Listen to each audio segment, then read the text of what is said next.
I hope you're all having a lovely day or evening. Today's story features some good karma.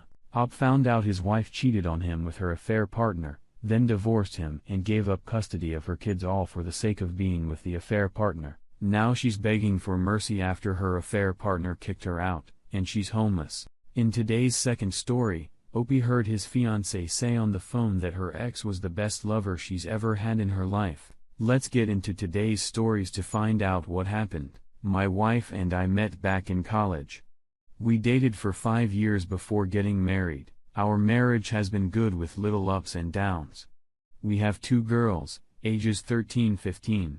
January last year, I noticed my wife spending more time on her phone than usual. She basically did what every typical cheater does: lied, blamed, shifted, and gaslighted me when I tried to express my concerns. I know I was not perfect and did some things that I regret very much, but she treated me like a piece of all this time during her affair. I tried to improve all aspects of our relationship that she felt were not good. When Discovery Day came at the beginning of June, she confessed to having an emotional affair and sleeping with him twice. Then she blamed me for her affair. She said she wanted to reconcile, and we tried reconciliation, but she was just not into it. She still contacted him and they were still talking. When I told her how uncomfortable it made me, she said they were just friends and kept deleting text even when I told her not to. When I threatened a divorce, she would cry, apologize, and beg me not to. When I tried to bring up the affair,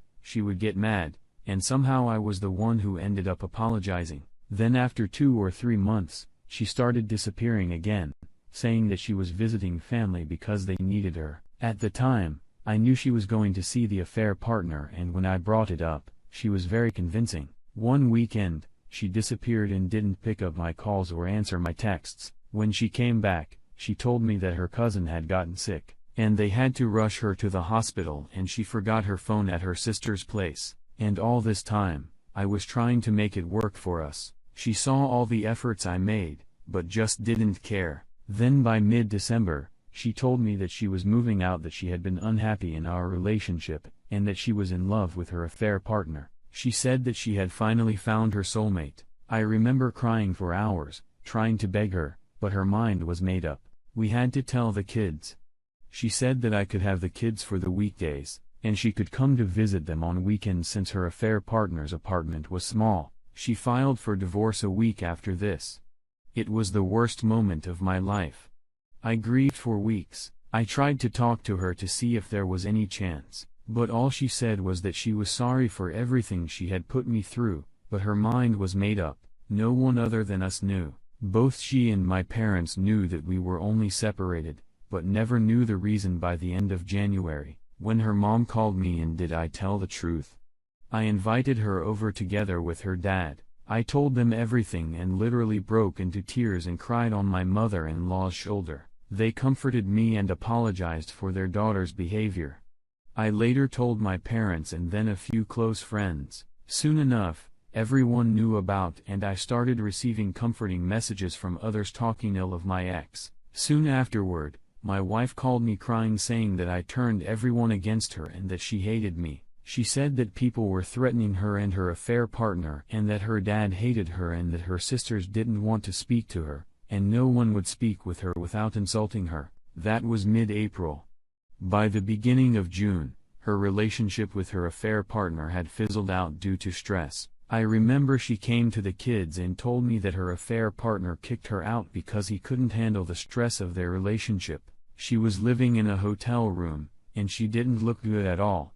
Like someone who was depressed. She asked if she could move back in, and I said no. She said that she understood, but asked to spend more time with the kid. She said that she wanted to make up for the lost time with the kids and wanted to come in the afternoon, cook for them, and spend time with them. I agreed. By this time, she would come to cook my favorite meal, clean the house, and write small notes saying "I love you" together with flowers. When I came back home from work, she would always try to spend some more time with me. I have to admit I did enjoy spending time with her. Then she started talking about how much she missed me and asked if a divorce was what I really wanted. I always avoided these conversations. Last week, She told me that she had been going to individual counseling and was wondering whether we should try marriage counseling. She has started dressing the way I like and wearing makeup. She has tried to initiate sex, but I've turned her down. She has bought me more good and countless times she has brought up marriage counseling. Over the weekend, she cried begging me not to go through with the divorce, saying she had already put up with a lot, and that all she wanted was to get me and her family back. She said she would do whatever I wanted. I know it's like the roles are reversed. All this time, I have been numb. Although a part of me feels happy now that she has gotten a taste of her own medicine, I still love her, but I don't really know if I should give our relationship another chance. She's back because you're her only hope right now. How much disrespect is too much. She had an ongoing affair, immediately moved in with him. Only after the relationship failed, did she realize she had no one else. Mind you, she has openly told you the relationship ended with the affair partner due to stress, not due to her realizing she made a monumental mistake. Have some respect for yourself and just say no. You deserve better. You can be good co-parents and not be together, but if you get back together, you will always be looking over your shoulder because you know she can't be trusted. There's just no way that leads to a healthy relationship. You know what would have happened if her mother hadn't contacted you to tell her the truth. Your so-called wife would have gone through with the divorce, and in a couple of weeks, she would have introduced her affair partner to her family as if she met him after the divorce, making her image look innocent. Remember, from last January up to mid-December, you tried to make it work even after you found out about the affair. You tried to improve yourself for her, but she was still in contact with him. You told her it made you feel uncomfortable, and her reply was, "We are just friends," and deleting text messages. That was the point where you should have known she wasn't letting him go. Then she disappears on you, saying she's visiting her family or that her cousin is in the hospital, and she left her phone at her sister's knowing she was with her affair partner all that time. December came, and she told you she's found her soulmate with her affair partner and is moving in with him. She filed for divorce a week later. Once you told the truth to her family, your family, and some close friends, she calls you crying, saying everybody hates her, which she deserves all of it, and threatens her and her affair partner. That was this past April. In June, her soulmate, the affair partner, was done with her and kicked her out because she was more trouble than she was worth. Please wake up, OP. Now let's get into today's second story. It was quite by accident that I heard this. We had a group of our friends over, and as the night went on, we all kind of busted out into little groups. Some of us were in one room playing Texas Hold'em, and a couple of others were watching a Lord of the Rings marathon. I thought she was watching the movies, but she and one of her close friends were actually sitting in the kitchen, drinking coffee, and talking. Our group had run out of soda, so I got up to go to the kitchen to get drinks and a couple of snacks. As I was rounding the corner, I heard my fiancée talking, and before I completely came into the room, I heard her clearly say, "Jason is great, but he will never be the lover that Bill was." She then followed it up with, "It's not really fair to Jason, though.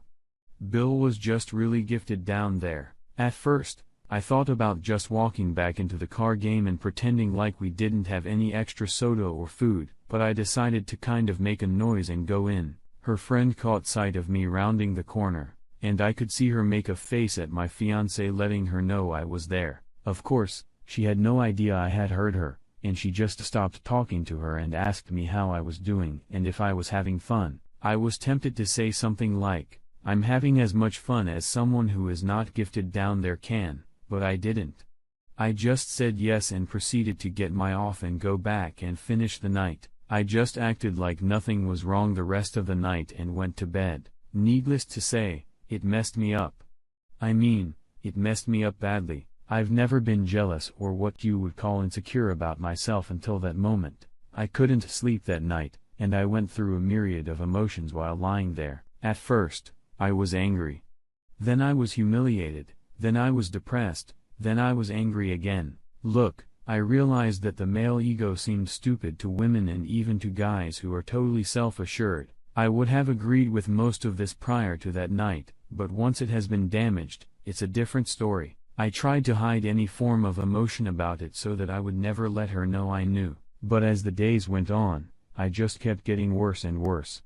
I was avoiding her at all costs, and while she was suspicious, she didn't really say anything. That is until she attempted to be intimate with me a few days later, and I flat out rejected her. It wasn't a conscious decision on my part, by the way. I had made the decision on my own to just try and get over it and move on. But in that moment, instead of being sexually aroused, I felt deeply inadequate and ashamed. Nothing was happening, no matter how much either of us tried. She asked me what was wrong, and I just told her I must have been stressed from work, but she would not believe that or let it go. So much to my humiliation, there I lay naked in bed, unable to get an erection. I came clean and told her what I heard. Well, that did not go over well at all. At first, she tried to tell me I did not hear her correctly, but I just repeated to her verbatim what she had told her friend. Well, once she couldn't deny it, she then tried to apologize, and to her credit, she tried to listen to my feelings on the matter, which once again, I am sure was more of a big turnoff for her because I was a wreck emotionally. She tried to tell me how much of a better person I was and how I satisfied her, and she wanted nobody else, but all I could hear was the Charlie Brown teacher noise. It's been almost a month, and I have zero desire to be with her sexually. None. She is now getting frustrated about this as well, but no matter what I have tried, I just cannot get past this. It's not like she said we were both good lovers or anything like that. She clearly said he was far superior, and my guess is that being gifted down there means he was significantly larger than me as well. Well, I know I can do all kinds of things with my hands, tongue, and whatever else, but no matter what I do, I can't grow in size, obviously. She refuses to talk about that with me, saying that anything she could say would only make things worse, because even if she said something positive about me, I wouldn't believe her. She's most likely right. Some backstory here: he dumped her. It was not a mutual breakup, he flat out dumped her and broke her heart. I know this because early on in our relationship, she told me this. She said she wasn't ready to be serious about anybody because her previous ex left her and emotionally broke her. So this is not a case of me even being able to say, well, she's with me because she wants to be. If he hadn't dumped her, she would never have left him. Now I have no idea if after all of these years, she would leave me for him if he came back, but I don't think she would. I just don't know what to do here. I can feel myself checking. But hearing the person you love tell someone else they preferred having sex with someone else was just devastating to me. Her telling me all of my other good qualities has only made it worse because she's saying things that I think appealed to her and maybe other women. But being told I'm a good provider and will make a great husband makes me feel like crap. Like, what would happen if I lost my good-paying job?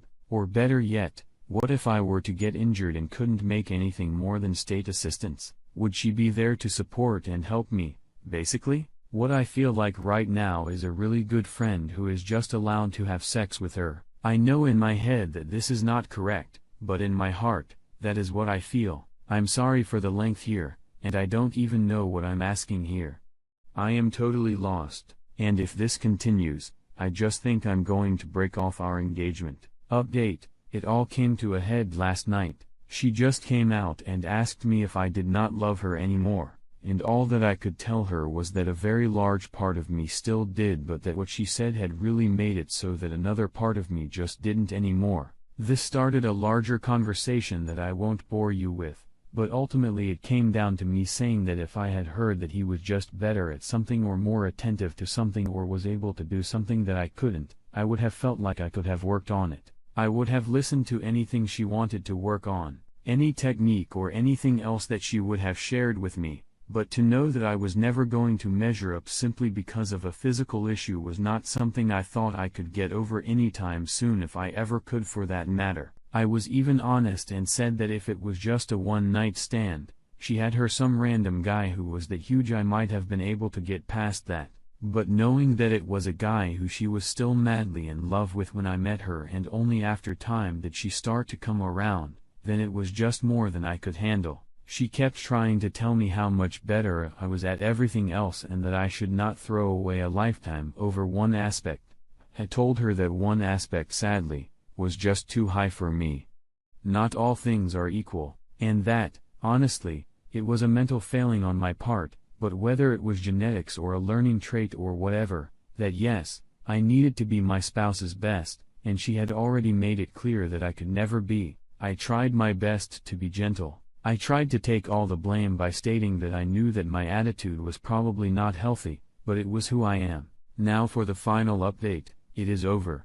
I went to counseling with her on 3 different occasions, and honestly, I tried to have an open mind about it, but at the end of the day, the obstacle was just too much to overcome. I even gave her an opportunity to walk back on her statement or mend it or do whatever she wanted to do with it, but instead, she doubled down in a way I think by that time she was very frustrated as well. Neither of us is really happy about this. It has been an absolute nightmare for me trying to avoid telling people and family why we are no longer together. Of course, I tried the old, "it's none of your business" to some of them, but that failed spectacularly. And since I refused to tell, they decided she cheated on me and started spreading that around. I've had to do a lot of damage control over that. I've decided to continue with therapy on a personal level because honestly, this entire thing has really messed with my head, and I have no self-esteem left at all. I've only seen her once since we separated, and it was the hardest thing I've ever had to do in my life. She is now, justifiably so, in the angry stage. She is furious with me and has called me everything that you can imagine and then even made up some words. Oh, Pete.